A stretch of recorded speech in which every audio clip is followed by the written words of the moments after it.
Fred, Ime mentioned one of the ways you guys have been able to be successful this year is kind of junking up the game defensively.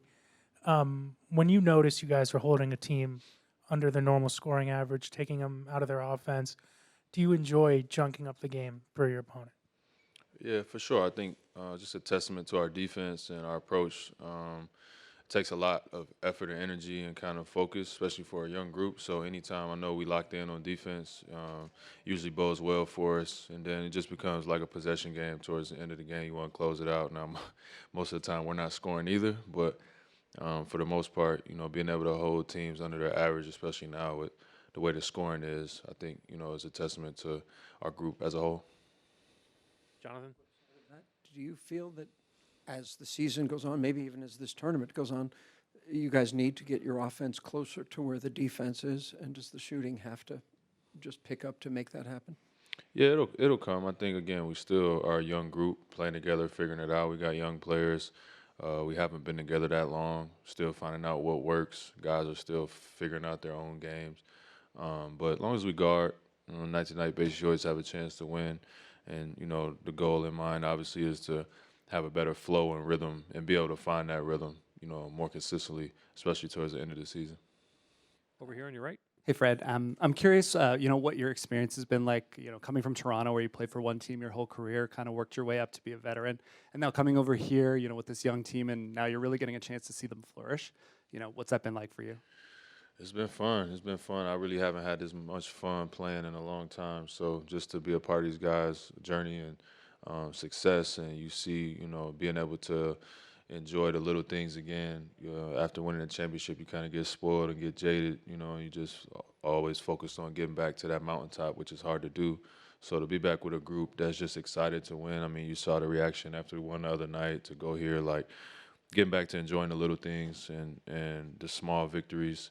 But also trying to be that example for these guys to know kind of what it looks like when you want to win big. Over here in the front again. What's up, bro? Good What's up, talking baby? to you. Just kind of going over your journey. Every team you've been to, you see the success that follows with you being there.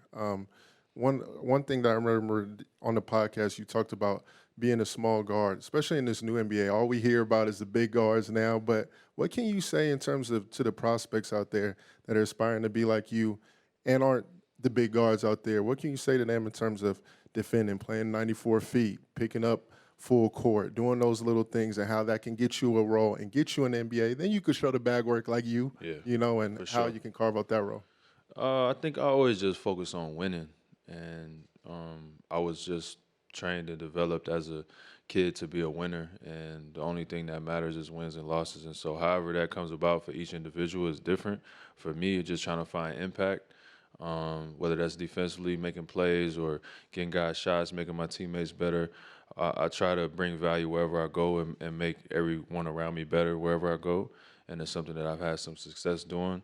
Obviously, the work in terms of your skill work and the talent as a player, once you get in the big stages and the moments, that's when the work shines. But I think with the way the game has grown now, with so many different stats, analytics, and different things, how we consume the game, I think people kind of forget, like, the name of the game is wins and losses, you know what I mean? And so if you're a type of player that contributes to that in a major way, you'll have success. Joe in the center.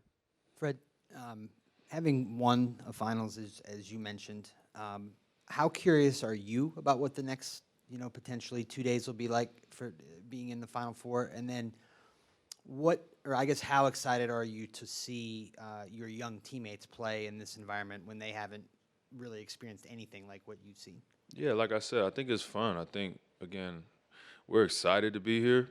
I wouldn't say we're happy to be here in terms of, like, we're just happy to be here. We want to win. We want to win the whole thing. That was our goal from the beginning, was to come here and win the championship. Just getting here is not really was our goal.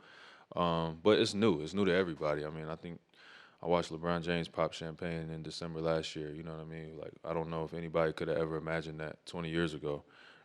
So it's new. It's new to everybody, and I'm just enjoying it, staying in the moment and enjoying the moment and just realizing, what we're building for our group, may be different from everybody else, but we're on our own journey and our own path, and just, reminding our guys to stay in the moment, go out there and, play your butt off. Anyone with a final question? Thank you. Thank you. Jalen Green will be up next.